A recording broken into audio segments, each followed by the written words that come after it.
中了，是我家公子，公子中了，公子真中了！这以后他的日子可就好过了。恭喜！你了解幸福的也是太好了，真的是。你看下面那个，不是没关系啊。你看他的身份嘛，哪有他那么有出息啊？看一下。快回去告诉我，真是年轻人长大，真是好运动，真是太有出息了，我的神！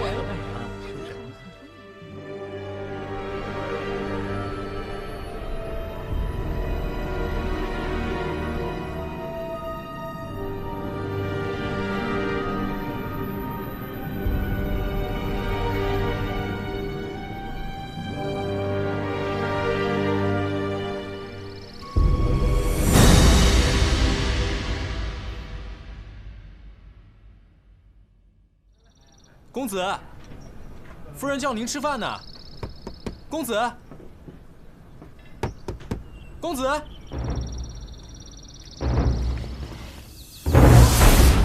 人呐！来人呐！不好了，公子他来人呐！不好了！我的儿啊！ 你死得太冤呐！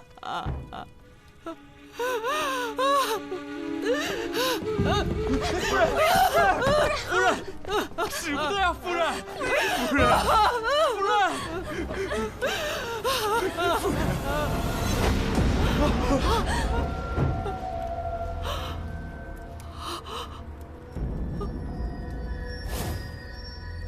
这是公子的衣服，怎么会落下来呢？天哪！儿啊！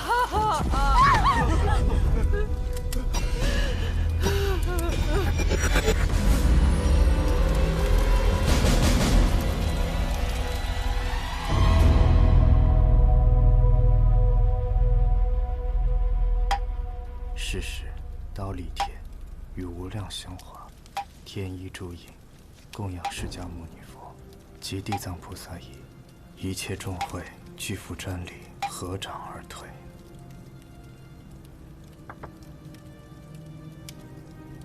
夫人宽心，小僧已为杜公子诵经超度，公子当以往生极乐。待贫僧去点上香烛。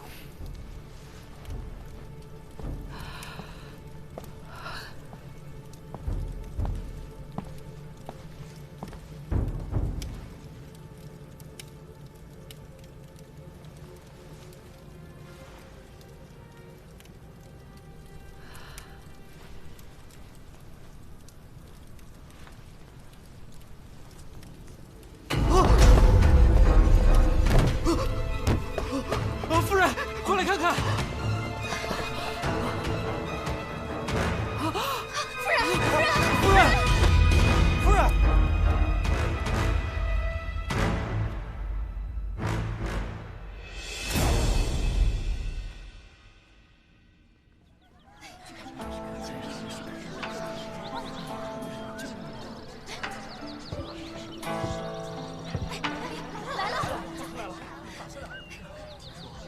老规矩，前2位免费，后面不管多少位，算不准，一概不收钱。这位姑娘请坐。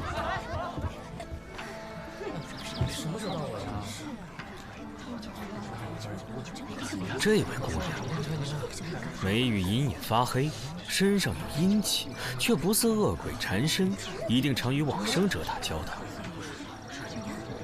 可否借我手一看呢？到底准不准啊？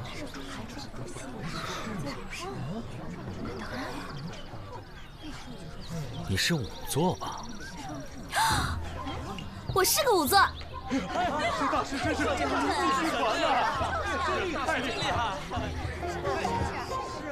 哎呀，这位姑娘月德生辉，红鸾星动，眉目中含羞带臊。 姑娘此番可是来求姻缘吗？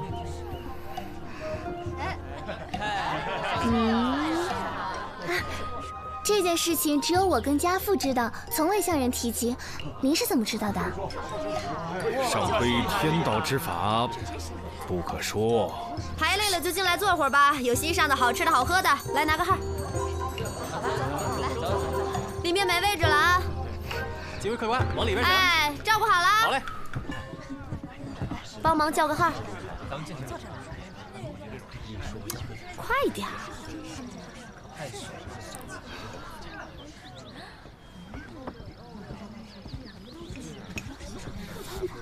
嗯。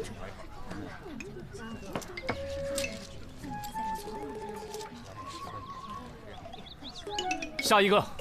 该。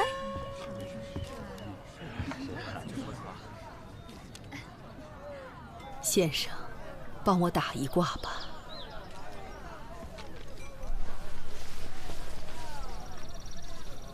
您是杜老夫人吧？是。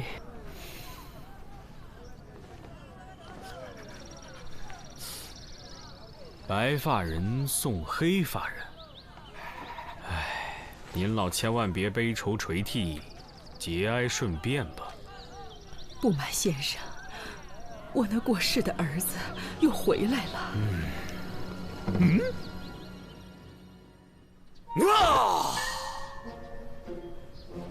少妇玉女收摄不详，登山拾猎佩戴印章。头戴华盖，宗社魁罡，左扶六甲，右卫六丁。前有黄蛇，后有乐章，何人不服？何鬼敢当？急急如律令，急急如律令。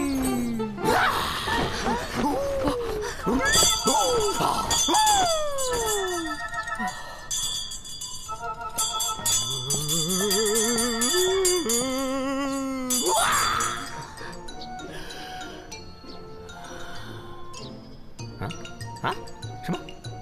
啊，好吧。什么？哎，这都是我分内的事，你安心走吧。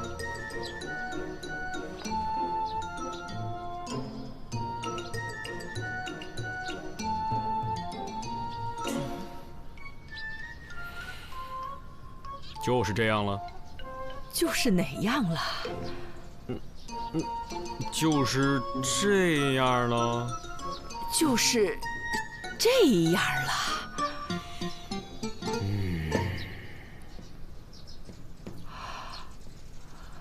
杜公子迟迟未出现，必是已经安心投胎了。夫人，这是好事啊。哦，阿弥陀佛，还不快给大师拿酬劳！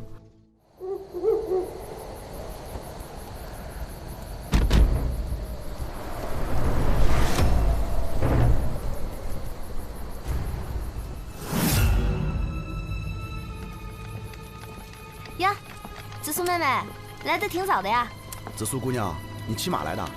我来的时候他就在这儿了，我看他一直在这徘徊。我猜，死者应该是他的主人，尸体就在后面。啊！死者的身份确认了吗？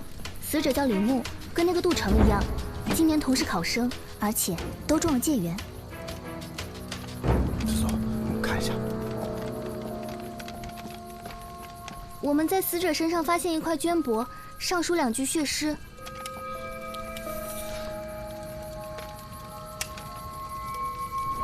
纵使东巡也无益，君王自领美人来。这不过是凶手的障眼法，为了混淆视听罢了。这样就可以把一切罪责都推给鬼魂了。但我查看过这2人的考试记录，水平相差甚远。啊？这么说来，真的是那杜成回来索命的？实际情况是，这个李牧作答相当漂亮，反倒是那个杜成全篇离题千里，2人之间根本不可能存在抄袭现象。这李牧会不会和其他考生？他的答卷独1份，今天赚大发了！那尸体真的是太厉害了。怎么了？哎，别说！哎呀，我说，别说！哎呀，我听不了这个。你说。这尸首分离，头颅和身上都有皮肉伤，应该是在骑马的过程当中，先被斩首，然后坠马的。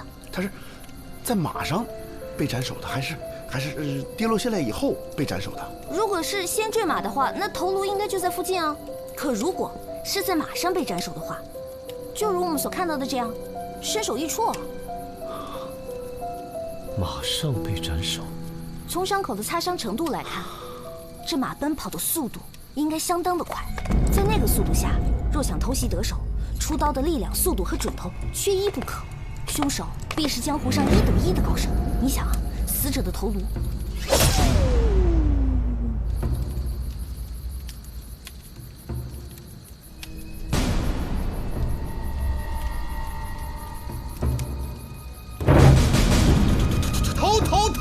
头！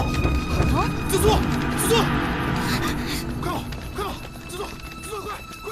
自作！出来！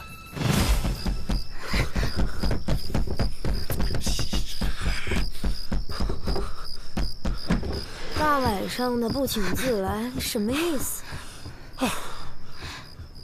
你千万别怕啊！有我呢！我告诉你啊，所有的鬼都怕我，放心好了。怎么了，你们两个？我真见鬼了！死去的书生回来索命来了，死人的头擦飞出去好几丈远。子素别怕，就在你们隔壁的南小街。好啦，喝口酒压压惊，喝口茶定定神。你的酒，三炮；紫苏妹妹，你的茶。我去睡了，走的时候把门带上。干嘛？贪收费。知道了。这茶，1杯茶，1杯酒啊。四娘，你家的茶好辣。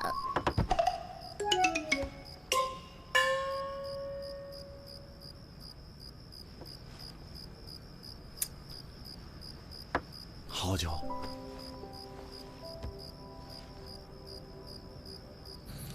出来。小的是李牧家的家丁。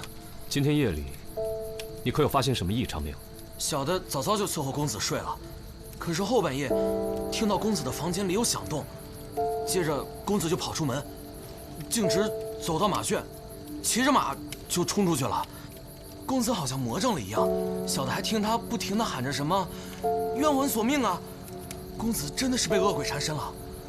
你家附近就只有这一条小路吗？啊！你在上面干嘛？你管我？我登高望远，思路比较开阔。我问你，死者生前可与同住宣阳坊的杜成认识？我们家公子跟杜成是同窗，曾经拜在一个先生门下，不过这也都是3年前的事儿了。那这3年间，他们之间来往的多吗？以前时常一起吟诗作对，后来也不知道咋回事，来往就不多了。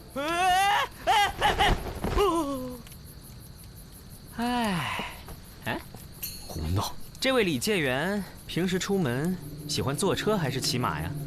平日都是骑马。我们家公子骑术了得，我们早就劝他别骑太快，没成想，绝了！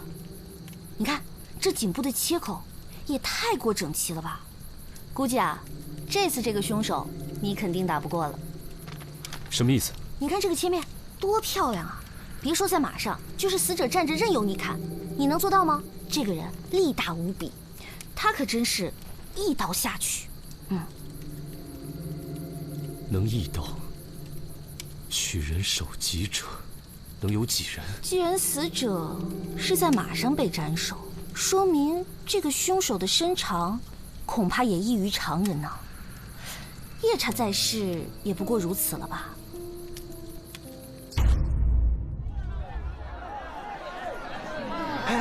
听说没有？那个落马上吊不成了，昨天晚上黄昏索命，杀了介元李牧，还把人头给割了。哎呦，还有这事儿！不止如此，还留了一首血诗呢。纵使东巡也无益，君王自领美人来。君王就是考官呐，美人就是李牧，意思是李牧会领考官，舞弊。阿布，小二，来壶花茶。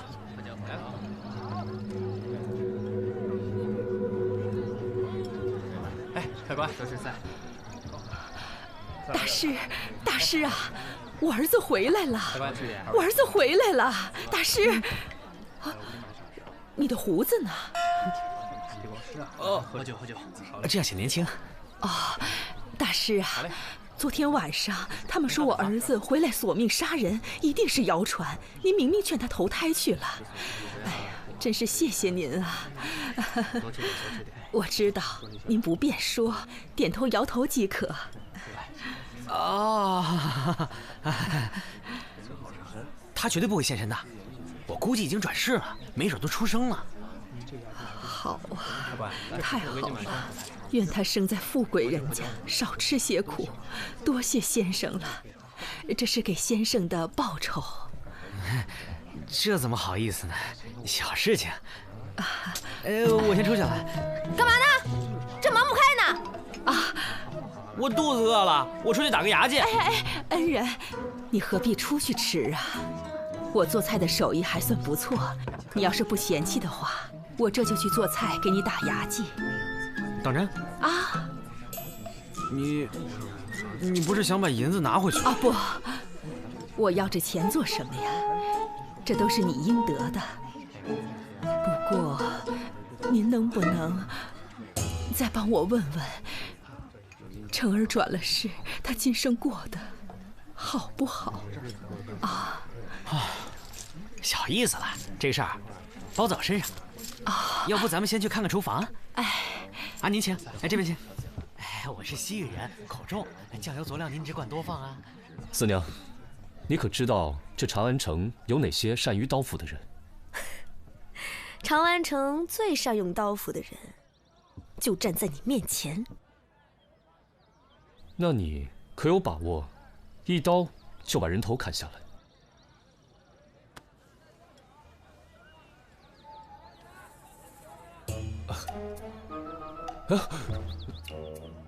干什么？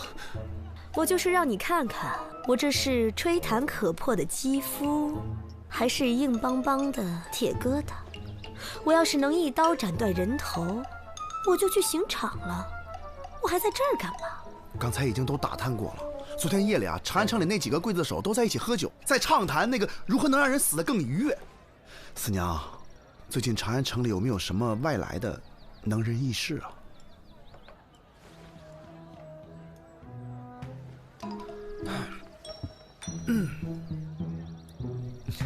消息还没探呢，又想要钱。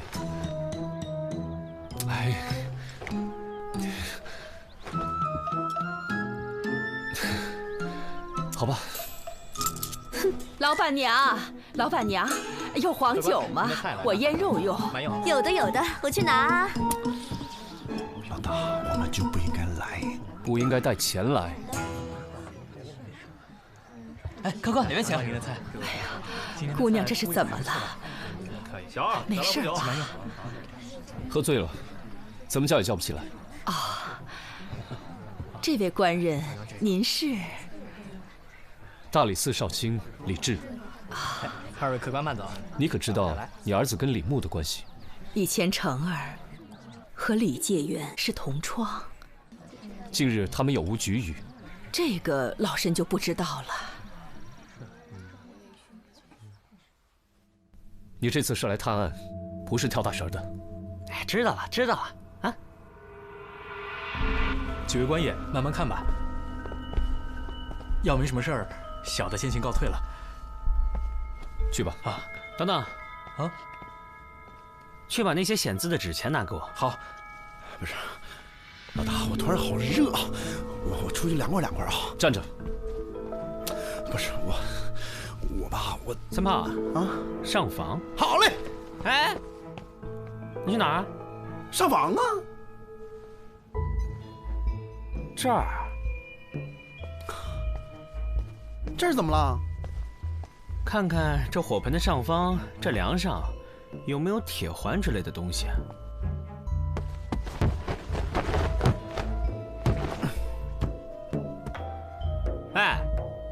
怎么样？有灰。说正经的。有铁环。确实有个铁环。你咋知道的？铁环，这就没错了。杜城的衣服应该是用丝线吊起来，然后从上面的铁环固定，丝线断了，衣服自然就会掉到这个火盆里。官爷，纸钱来了。这个纸钱上是不是还残留着乳臭味啊？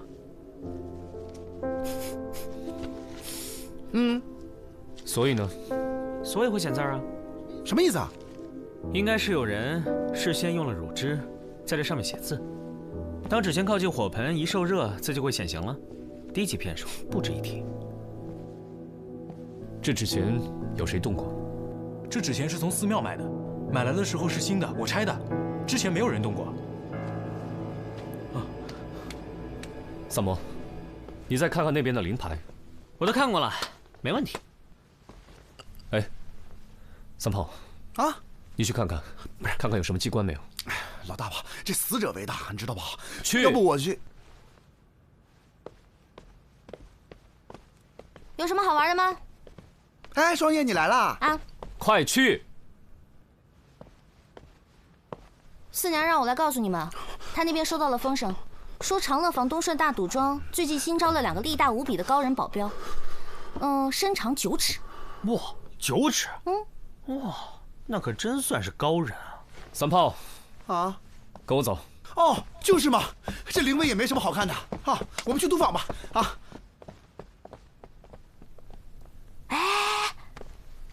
这书生我能去玩会儿吗？这里又没有其他人，自己看着办喽。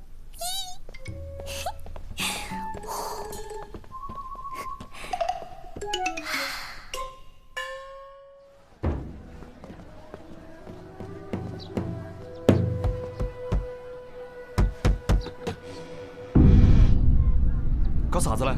我们是大理寺的，听说贵赌庄新来了2个西域保镖，请2位出来相见。哎，你敢让我们老大吃闭门羹？你什么意思啊你？三炮，上！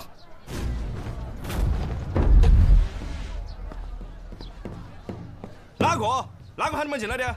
不想活了噻？干啥子？啊！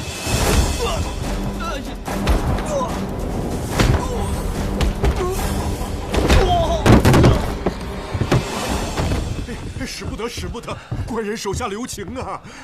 几位今日前来，究竟所谓何事啊？哎，老板，您放心，我们不是来要钱的。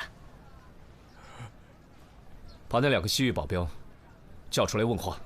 还请少侠高抬贵手，那2个保镖是小人捏造的，本庄并没有这2号人物。不是，那你编那瞎话干嘛？只因本庄近期经营不善，赔钱太多，实在是拿不出钱来呀。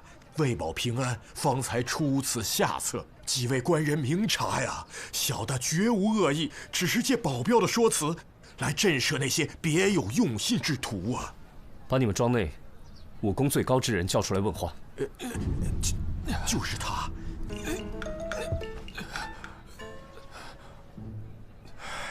你之前拿杜城和李牧开赌盘，押错注才输得那么惨，难道开盘前没有跟那杜李2人联系好吗？哎呀，官人们呐，这次小的是当真没有联系过那2人。但我在开局前呢，把2人的诗作找来对比，确认了杜城的才华远非李牧所能及，所以我就特地做了一番挑选，在李牧的作品中差中选优，杜城的作品中呢就优中选差，然后供投注者对比参看。所以，你误导赌客们投注李牧，却没想到李牧会中介元。是啊，谁料到那李牧竟然事先买通了考官，提前得到了考题。那李牧为了铲除进题杜城，就假作好意，告诉了杜城错误的题目，那杜城才遗憾落选呢。我问你，你当真觉得，如果凭实力的话，杜城能赢过李牧？小的以性命担保，那杜城才华盖世，李牧绝非对手。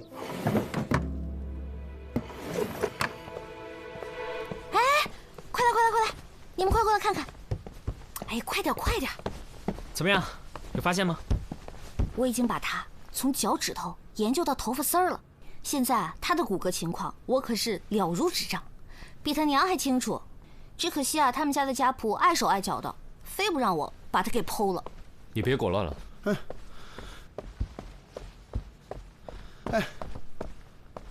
老大，我这没什么发现，就发现一卷风筝线，但是没发现风筝啊。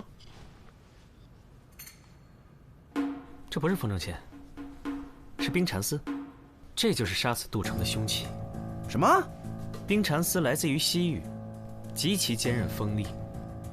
我在那条小路的树上，也发现了冰蚕丝的勒痕。树上冰蚕丝的勒痕位置很高，寻常人从树下走过不易被发现，但骑马就完全不同了。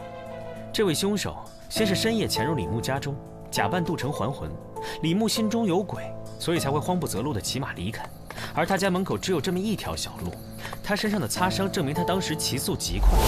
经过那棵树时，李牧的头颈被冰蚕丝瞬间割断。我安排3炮暗中搜查几位当事人的房间，有了物证，再想查真凶，自然就易如反掌。那真凶就是杜老太太啊！当初她到我们店里找萨摩算命，目的是为了让我们把一切都往鬼魂夺命上想。这些显字的纸钱也是她之前预备好的。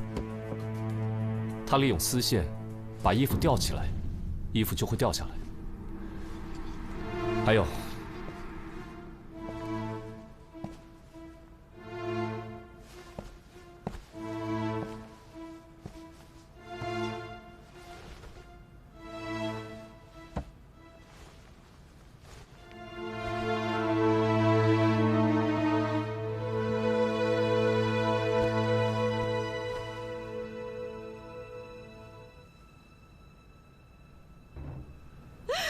让我随你去了吧！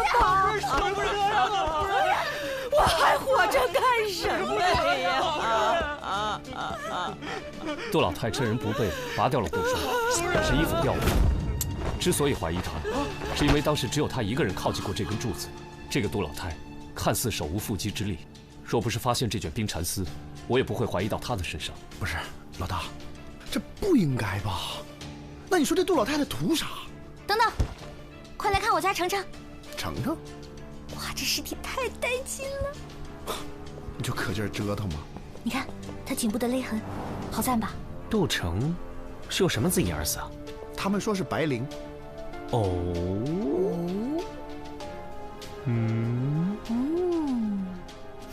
咋了？难道死因有变？杜城不是自缢而亡，而是死于他杀。他的脖子上叠了2层伤痕，位置相同，所以不易被人察觉。仔细看，会有细微差别，一条是粗糙的麻绳，一条是齐整的白绫。我感觉这是一起连环杀人案。那个杜老太太怎会杀自己儿子？老大，你又说错了。3炮啊，再去查一下2个死者之间的关系。好嘞。哎，我让你去了吗？去吗？去吧。去。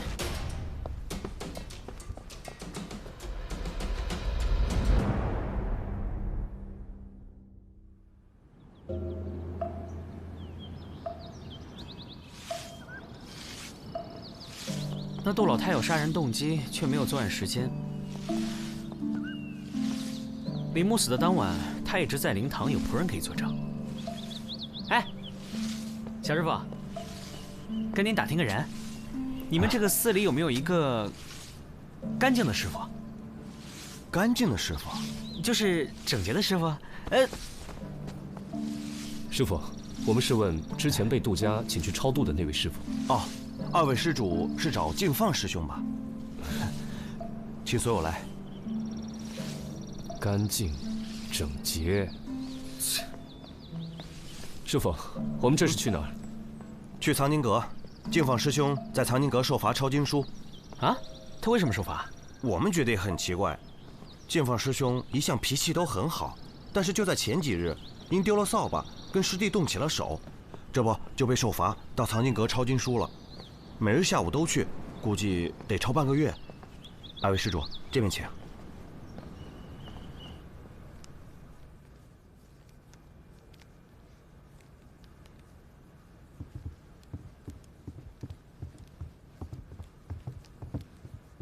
师兄，有2位施主求见，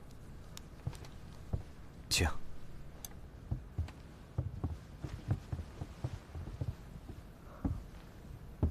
阿弥陀佛。净放师傅，我们呢正在调查一起谋杀案。哦，前几日我们在杜家见过的。你是那日招魂做法的术士？没错。能不能给我讲一下，那天你在杜家看到的情形？贫僧走进灵牌的时候，听到有细碎的声响。起初只顾着燃烛，并没有在意。后来那声音越来越快，越来越急促。那时贫僧身边并没有人，循声后才发现，原来是灵牌上凭空出现了字，一点点的，还血淋淋的，就像是有个鬼魂，攥着刀，站着写在刻字一样。我听说前几日你都在抄写经书，那么忙，怎么还有时间去杜家帮忙啊？方丈把抄写经书的时间放在午膳后，那日夫人清晨来请，并无妨碍。你好好回忆一下，当日那个灵堂可有什么异样？冤魂显灵，戾气冲天，唯愿逝者早登极乐。阿弥陀佛。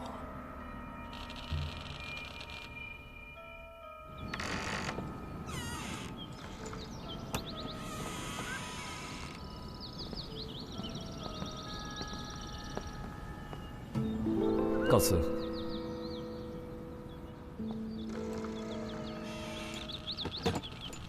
2位施主，外边有人找你们。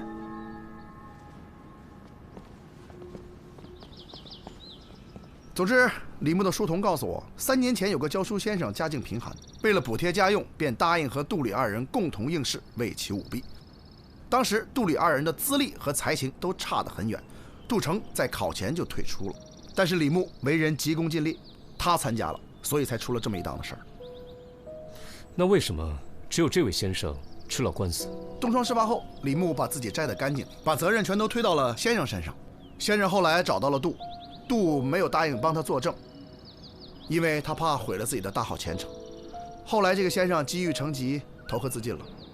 杜成也是因为此事，才跟李牧疏远了。这都是3年前的事情，和本案有何联系？他先生是死了，但是先生留了一个儿子，现在已成了孤儿。也就是说，如果这孩子还活着，为父报仇也说得过去。我们去找紫苏吧，让他查查当年的卷宗，看还能不能找到这孤儿的下落。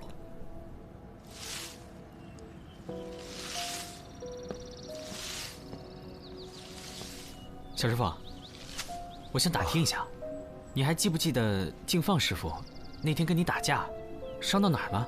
脸上和手上都有，不知道身上有没有。那是抓伤呢，还是淤伤？淤伤和抓伤都有，但不过恢复得很快，现在都差不多好了。哎，那你还记不记得他跟你打架是几日啊？是9日前的晚上。净放师傅来这寺里多久了？哦，我来这儿有2年了。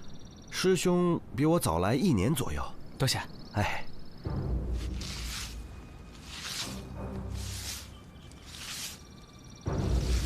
我们可以去逮捕净放了。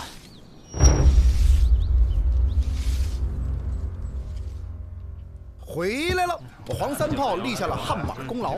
忙了一天，辛苦了。还行。想喝茶还是喝酒啊？喝酒。没问题。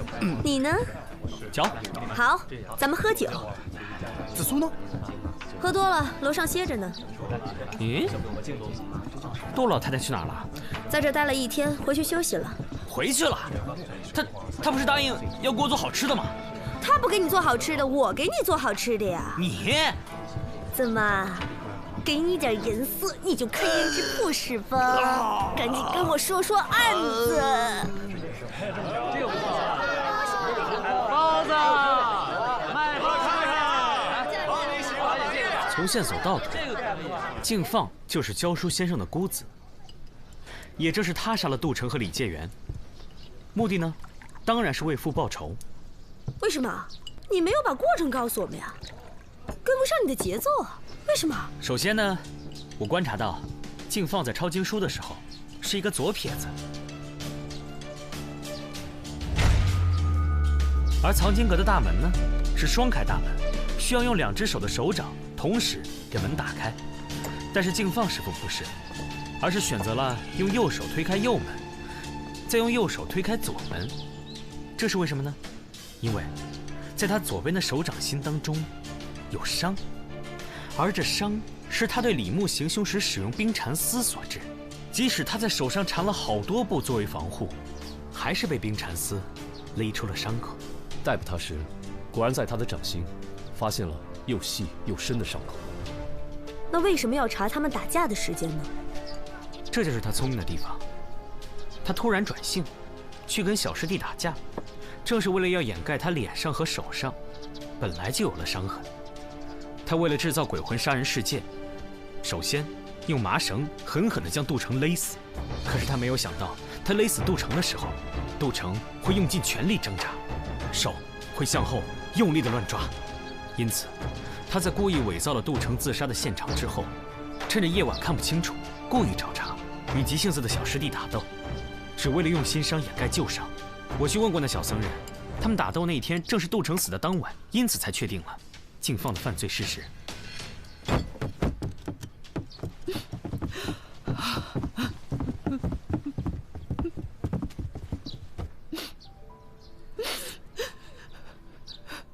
你刚才说，我儿子不是自杀，而是他杀。我的儿啊！如此说来，这一切都是敬放设计好的。敬放被抓时，承认早前李牧曾去寺庙祈愿，希望能中戒愿。敬放便看准时机，挑拨他除掉禁地杜城。至于那纸钱，本来就是从寺庙当中取回来的，一定是敬放之前做了手脚。至于灵位，应该是他事先备了一块涂了当归、雄黄与奇楠酒的牌子，点上香烛，奇楠酒遇热挥发，奇楠粉与当归和雄黄发生反应，灵牌变色。不过，我还有个问题没想明白。可是案件到这里，思路清晰，证据确凿，还有什么问题吗？敬放当时不在场，那他是如何操纵衣物，使之落入火盆当中的呢？是我。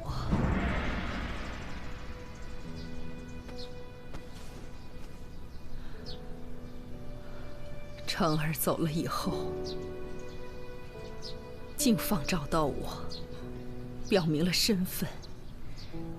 他还告诉我，成儿并非落榜自缢，而是被李牧所害。我当时听了，心里绞痛难忍，便答应和他一起谋害李牧。我初次到这里来求你们做法，也是他授意的。他说，只有这样先做铺垫，才能洗清干系，才能制造鬼魂杀人的舆论。设计纸钱、衣服，还有特别请敬放来做法，都是为了让大家误以为是成儿还魂，扰乱视听，以便洗清我们的嫌疑。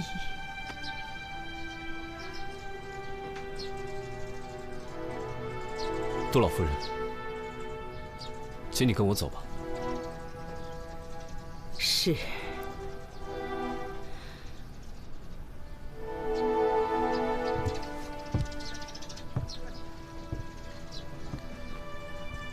这坛酒送给紫苏姑娘。杜老太太，紫苏姑娘不能喝酒，她昨晚喝了一口，到现在都没醒呢。成儿生前也是不胜酒力，每喝必醉。我就特意为他酿制了这种酒，酒香浓郁，喝多少也不上头。可成儿还是没命喝它了。愿他来生的娘不会像我这么老糊涂，就把他送给紫苏姑娘吧。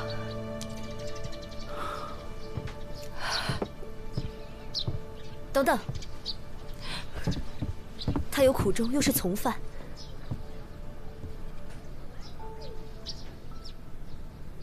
放他一马。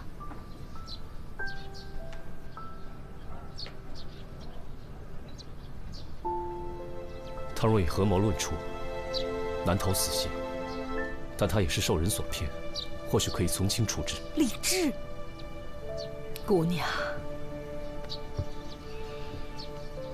费心了。